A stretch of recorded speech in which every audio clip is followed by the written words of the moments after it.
So, I think all of you know me, I guess, through our letter and through being here and probably following us for some time. Warm welcome to the people who haven't been here before. It's really wonderful to have new people joining. And yeah, we have people from all over the world, actually. It's amazing. Someone as far as away as Malaysia. And I don't know where else all of you are from, but some of you are local. And also, we have Venerable Vimala here, who is a bikini friend, originally from Holland, who has a wonderful monastery in Belgium that I've visited, Tilorian Monastery. And a long time ago. It was a long time ago, Yeah. so it's even more wonderful now. The buildings have matured. A bit more goodies. Yeah. The bikini has matured. And we're very fortunate because I've invited you to give some Dhamma reflection today. So we're going to start off with that, with the Dhamma reflection and meditation for about an hour or so. We'll have some walking meditation. We'll have another short sit. We will have a whole tea time. And then we'll have a Q&A session, which is the most interesting part, I think. But it's only interesting because you've already meditated and you probably will have some things to share. And then we'll finish at 6. So after another guided meditation to end. So I'd like to welcome you to introduce the theme. And thank you very much. Yeah, and it's really wonderful to be here and to see this project. I still remember that the two of us were in Germany setting up the first Kampa website and going to the cemetery actually to make all kinds of the Jewish cemetery. It's very beautiful to make all kinds of pictures. That's true. And so I have a very uplifting topic for you today, namely death. And yeah, in our society we often think of death as something like, well, we tend to not want to think of it. It's kind of scary. And so that's why I want to try today to change your mind a little bit and make it a bit more less scary. So I did this, I started doing these kind of guided meditations on death and in 2020, so it's a COVID period, at the death anniversary of my mother. It's 1 year death anniversary of my mother. And I had the urn of my mom standing next to me as well. And it was just so beautiful. And I did that in English and then followed by another hour in German. And people really loved it. So it's kept doing that occasionally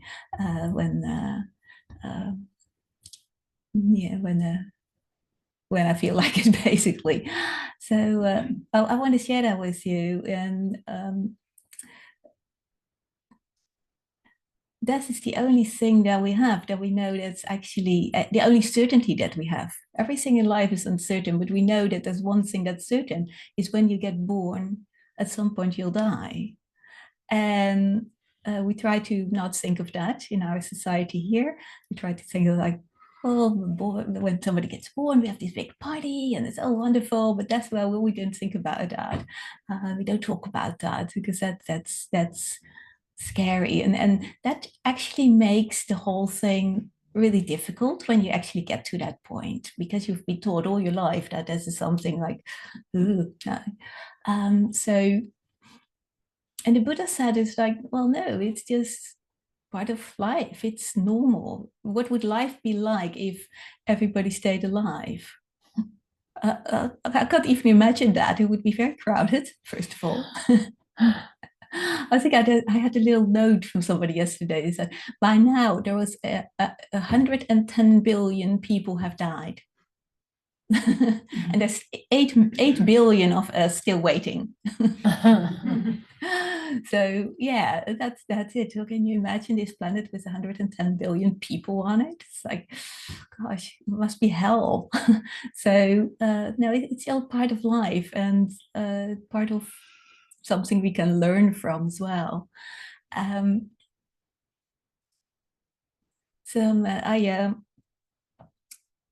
studied geophysics many years ago now, And as a student, one of the first field works I had was in an area where it's now near to where the monastery is, where I live.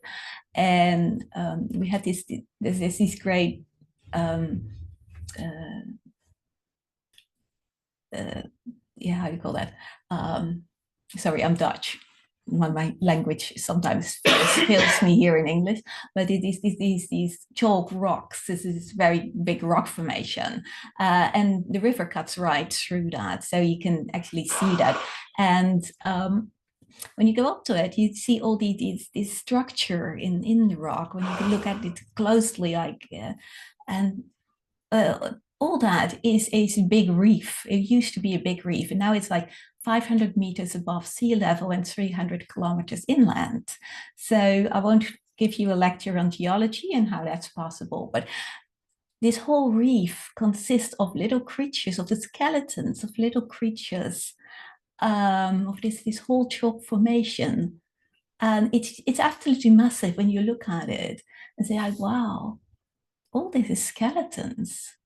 And this river is cutting right through it, and it's taking bits of it, and it dissolves in the river. And further down the river, there is a dam, a hydro dam, but they also use it for drinking water for the area. So all those little skeletons of all these little creatures, they dissolve into this water, and it becomes drinking water. It becomes, well, the lime scale in our, but also the calcium that's in the water that we drink, and that becomes part of our bones. So our bones are, so it's like, especially when I was now living there, like, oh yeah, there's all these little creatures, and their skeletons, or the molecules of their skeletons have become molecules of my skeleton right now. And that's actually really beautiful to think of that. It's like, oh, and one day my skeleton will become part of the cycle of life again as well, or it is part of the cycle of life, but it will continue on and maybe become part of the skeletons of other beings, maybe other humans as well. And that continues on. There's not a molecule in our body that's still the same from like when we were a child. So you can also ask yourself, so what is this me really? Is that my body? Well, the Buddha obviously said, yeah, all of you have been practicing, I take it, so you know. It's like, no, the body is not who you are. It's not the self. But quite often we still take that as it's at least some part of me in some way. So we still get attached to it, especially when it gets ill. And I'm getting a little bit older now, so I'm beginning to fall apart, or this body is beginning to fall apart slightly here and there. So and especially when you died, and at that moment it's a very powerful moment, because then you really have to let go. And that's why you can see it's like where you're still holding on to this body. So that's why we're practicing in this life. We're practicing meditation to prepare us also for that moment of death, so we can really let go in that moment. I remember when I was still in the Cuenca tradition, there's this I think it's a book. You probably remember. It's like The Art of Living is the Art of Dying. Mm-hmm. Yes, yeah. I found it really beautiful to so that this is our practice. It's the art of dying. It's the art of living as well. We can turn it around as well. So, and many years ago, before I even came across Buddhism, I was like trying things out, as you do when you're young, and I was a bit in this new age kind of thing. And there's this teacher, some of you might have heard of it, Carlos Castaneda, and I wouldn't advise you to go there, but there was one thing that in one of the books that I read that's always stayed with me, and it said, like, well, death is always stalking you. So do you want to spend your last moments on earth in a crappy mood? So now I try to remember that when I am in a crappy mood. It's like, yeah, we don't know when we're going to die. It can be the next second. I mean, it happens. You can just sit there one day and drop dead next. Last year, I nearly died, according to the doctors, because I had appendicitis, acute appendicitis, and I went to the hospital a bit, very much at the last minute. So uh, yeah, it can happen. It brings it down to you like, oh yeah, this can happen every minute. So how do I want to spend that last moment of my life, which can be right now? Well, I want to be happy. We all want to be happy.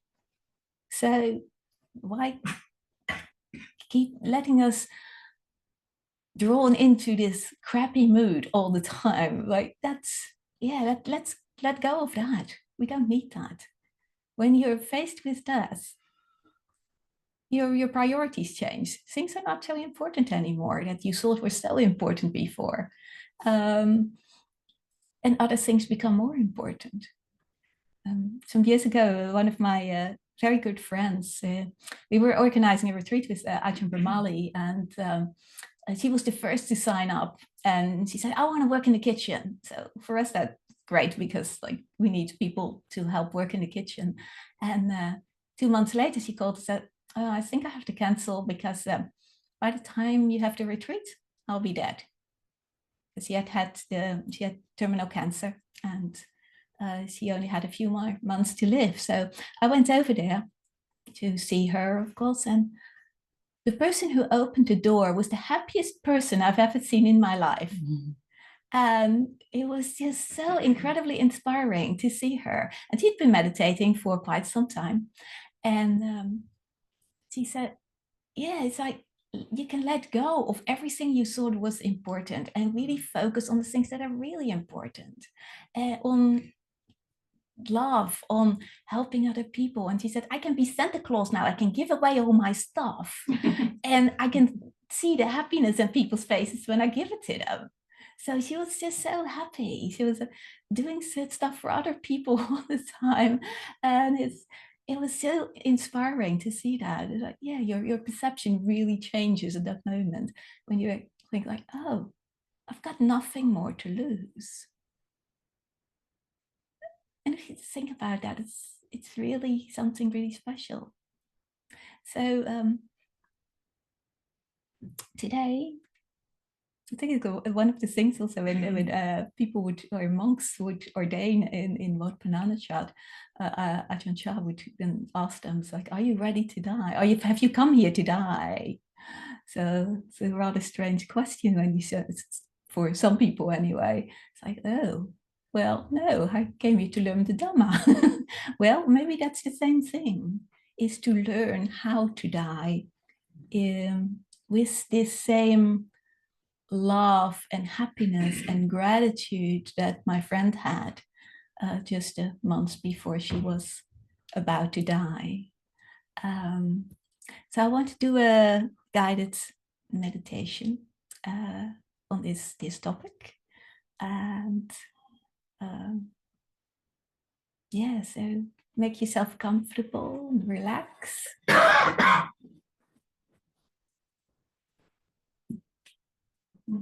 Yeah.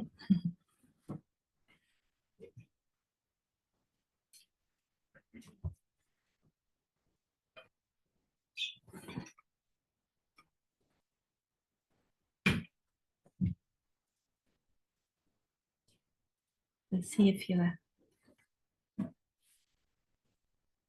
body is all relaxed. Is there any tensions anywhere?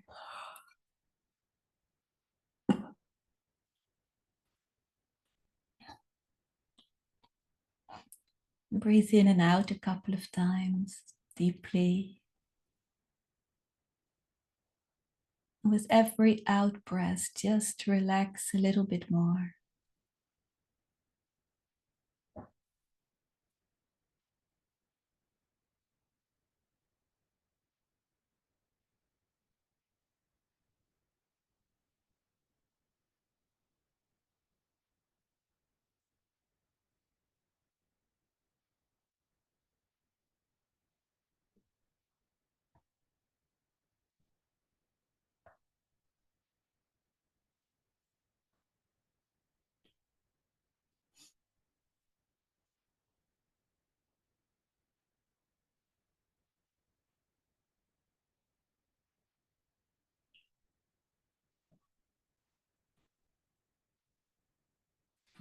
And you can move and fidget a little bit if you're not quite comfortable yet.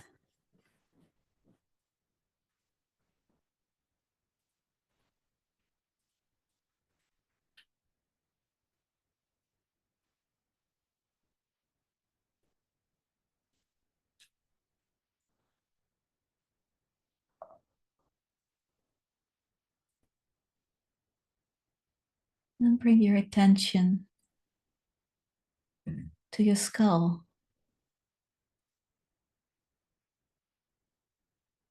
See if you can visualize your skull in your body, your head.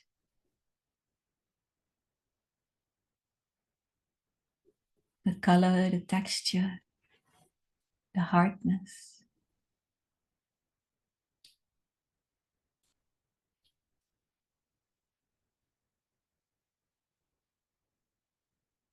You can feel the jaw moving, hardness of the teeth.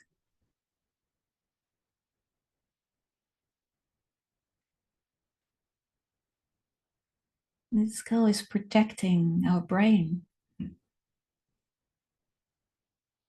helping us to chew food so we can digest it better.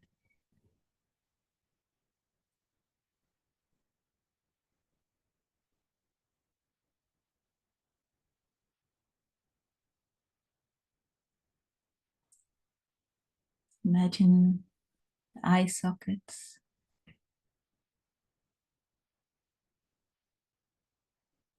nose,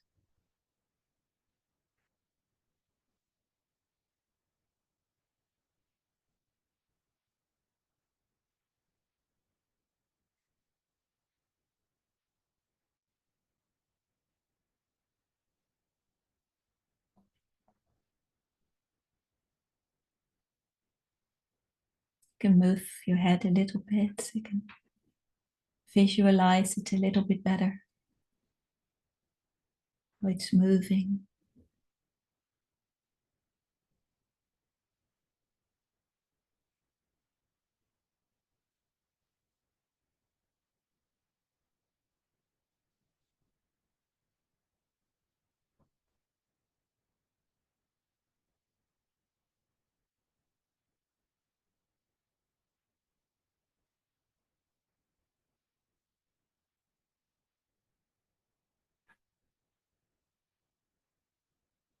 And going down your spine, all the way to your little tailbone. All these vertebrae.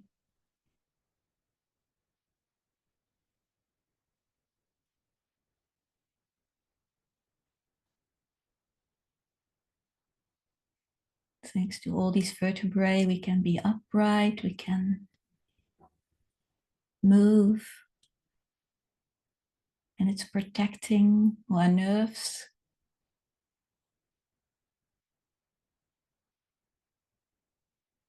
Such an intricate, beautiful system.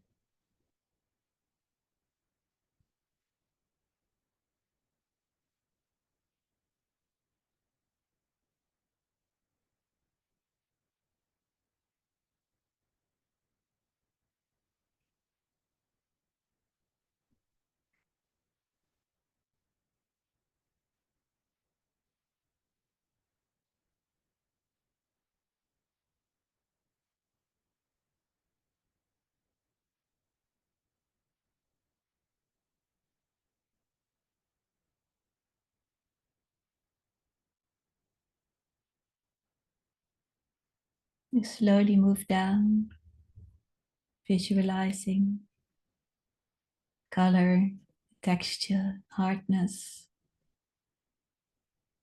all these vertebrae.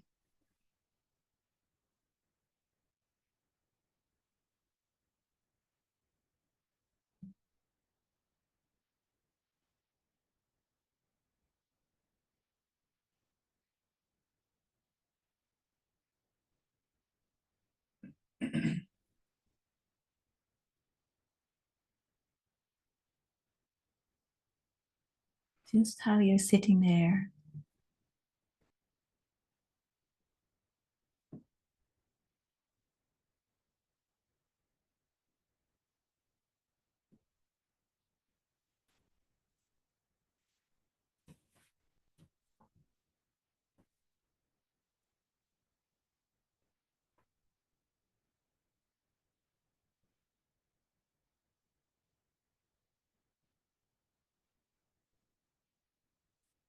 Also visualize the shoulders, shoulder blades, collarbones. What does that look like? What does it feel like?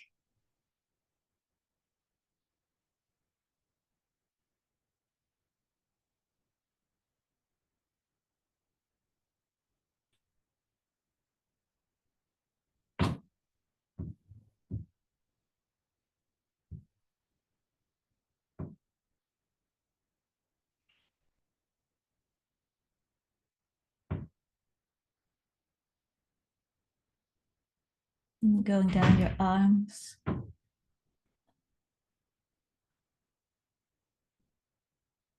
upper arm, the elbows,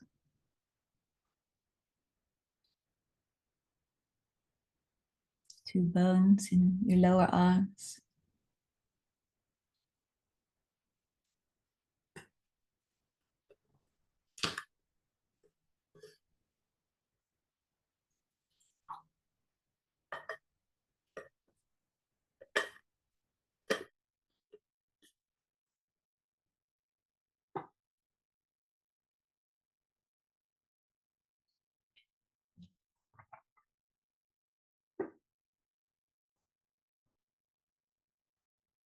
Your wrists, and all those bones in your hands. So many of them. They make it possible for us to grasp things.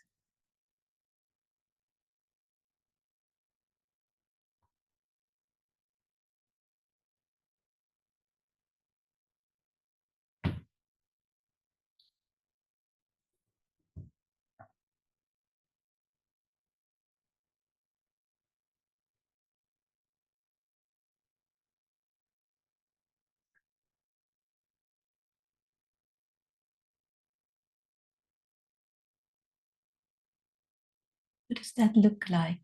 All these bones lying in your lap or on your knees. All these little bones in your hands. You can move them a little bit if you want to.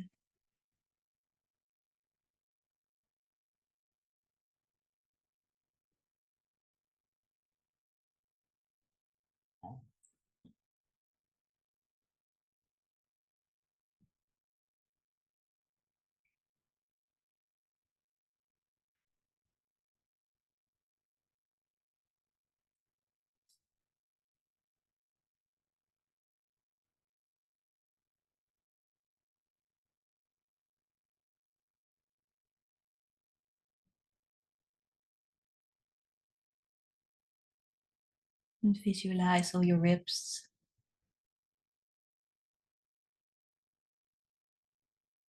breastbone,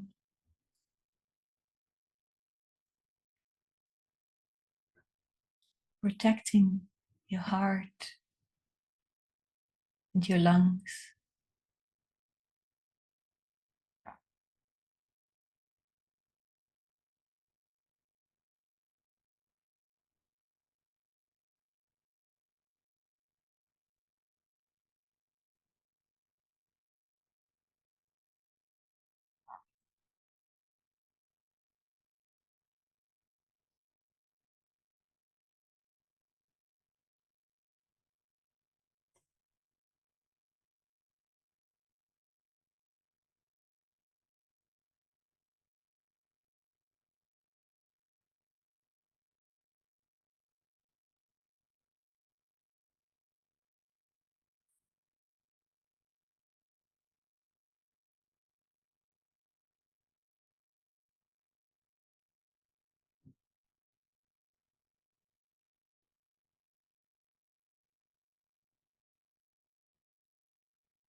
And going down to your pelvis, your hips.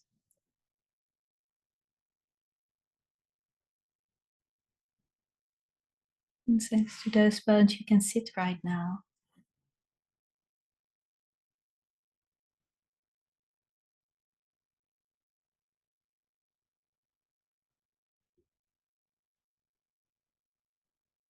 They also help you to walk. What do they look like?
Going down your legs, your right thigh bone. It's the biggest bone we have.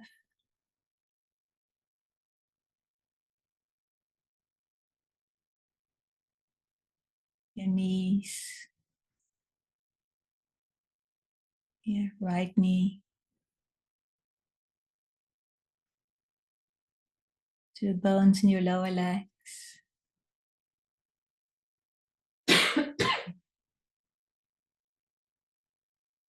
Heels and all those bones in your foot.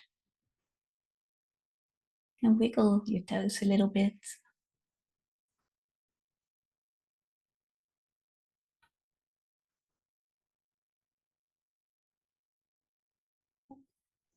What does it feel like?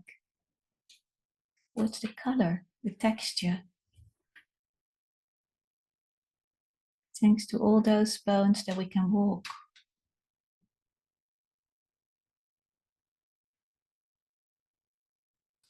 And doing the same with the left leg.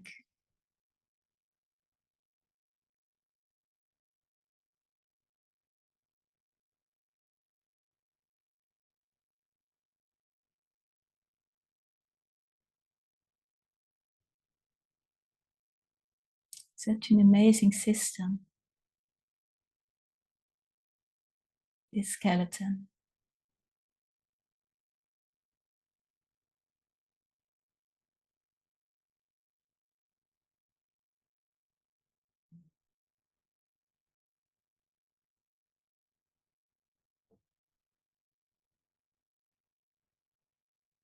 So for a few minutes to stay with this whole skeleton, just sitting here on your cushion or on your chair.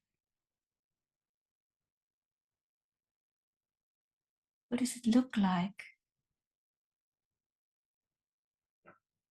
You're just a skeleton sitting. All the people here, just all skeletons sitting.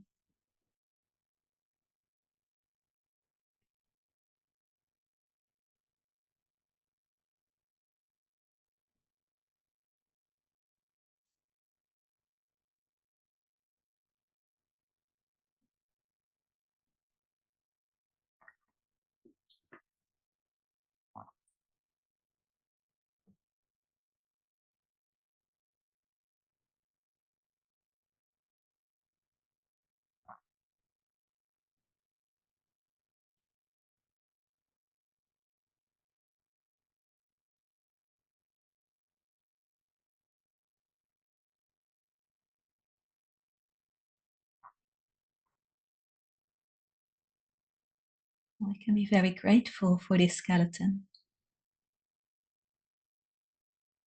Without it, it would be very difficult to live.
Now you just imagine that your skeleton is lying on the floor in front of you. You're looking at it.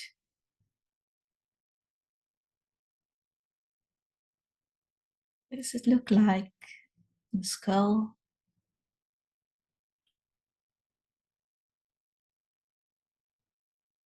the jaw,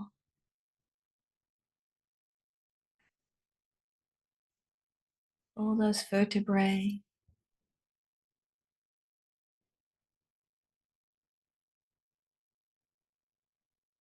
What color does it have? What texture?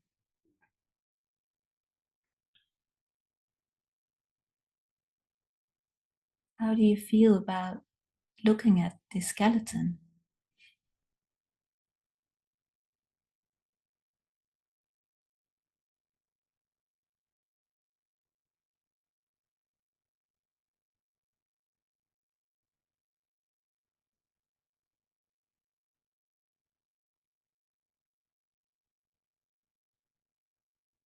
Collarbones, shoulder blades,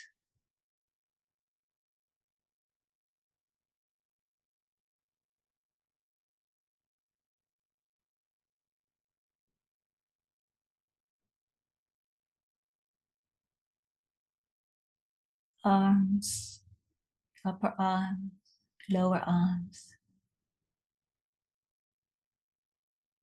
All those amazing little bones in our hands. It's lying in front of you.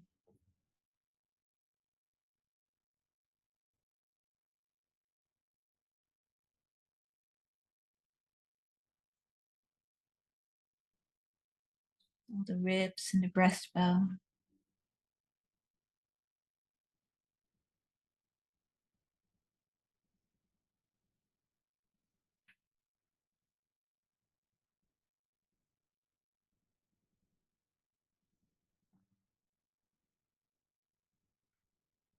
The pelvis,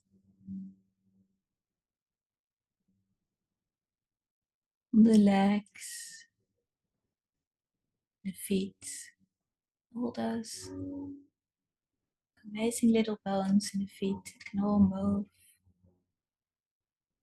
What does it look like to just to see that from a distance?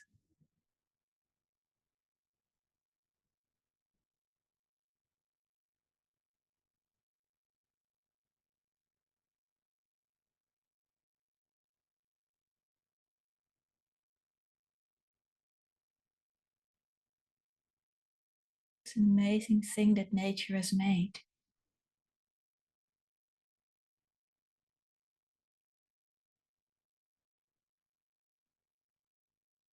It's white and beautiful.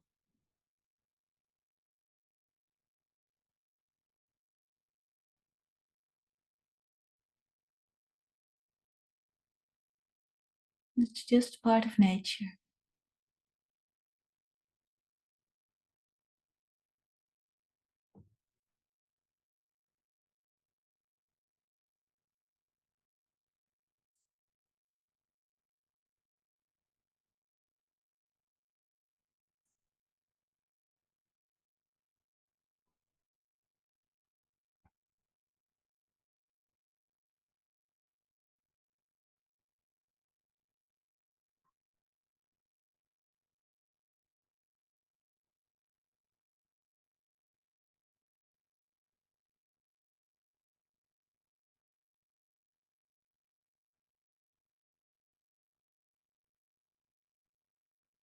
And when you have a good image of the skeleton lying in front of you, you begin to notice that it's slowly starting to fall apart.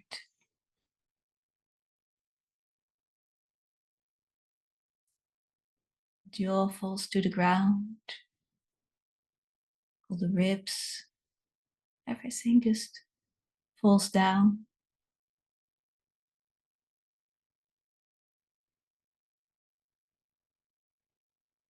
And slowly begins to disintegrate.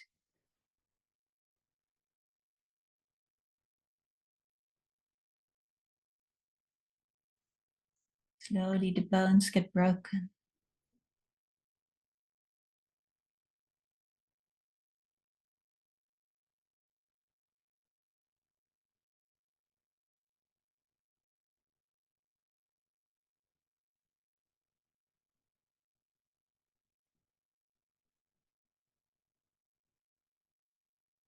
And then break in smaller and smaller bits.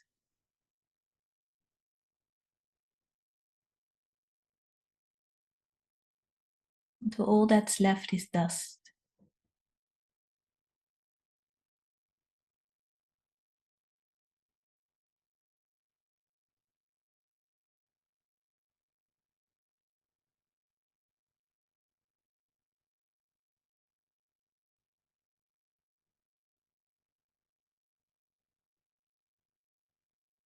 And then comes the wind. Takes up the dust and goes in all directions. It falls in the water of the rivers, on the land.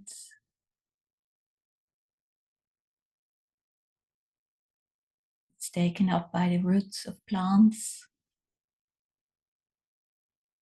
It becomes part of the plants.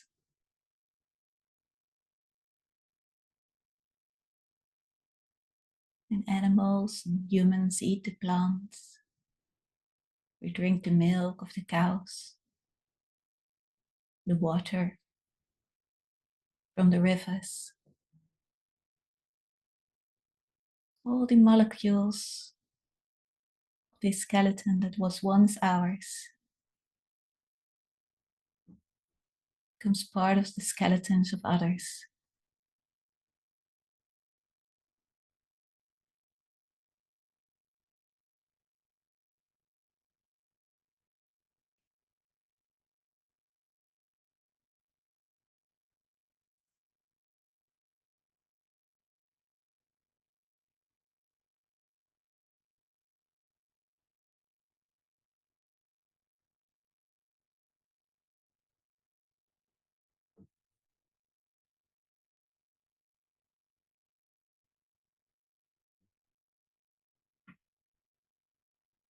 And so too all the molecules of our skeleton were once part of the skeletons of other beings.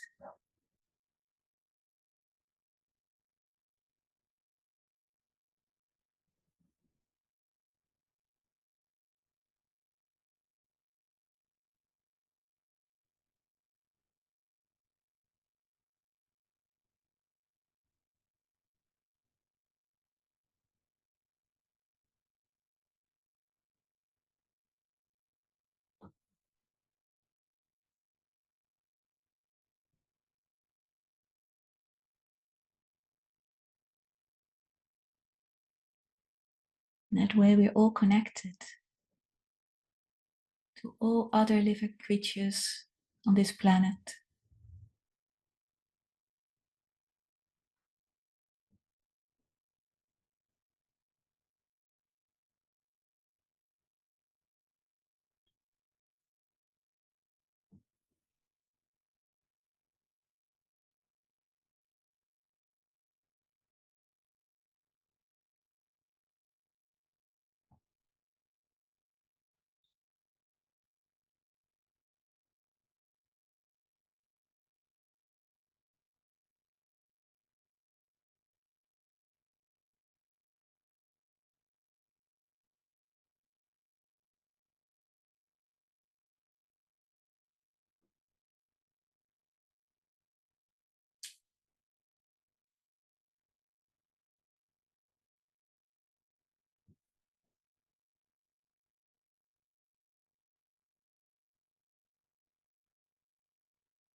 Now bring back your attention to yourself, to your own body, to your own skeleton. just how it's sitting there on the cushion or on the chair.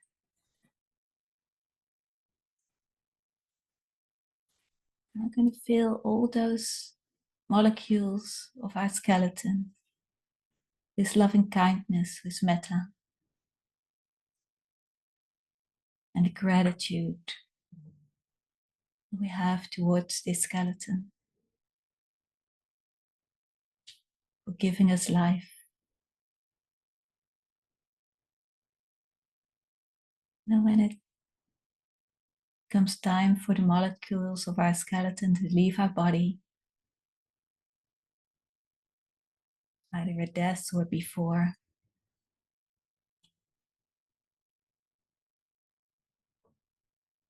and I can take a little bit of loving kindness with them. We spread our loving kindness to all those living creatures on the planet.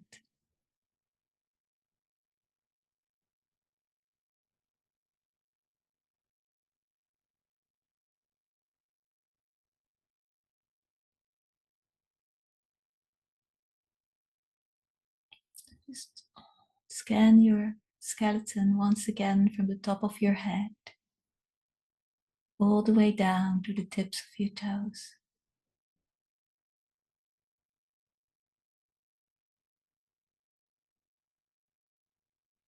Filling all those molecules with love and kindness for all those creatures, all the beings that these molecules came from, and all the beings where it's going.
We're coming near to the end of the meditation. I'll take a few minutes to reflect back on what you've done, how it went, what worked and what didn't work. What did it feel like?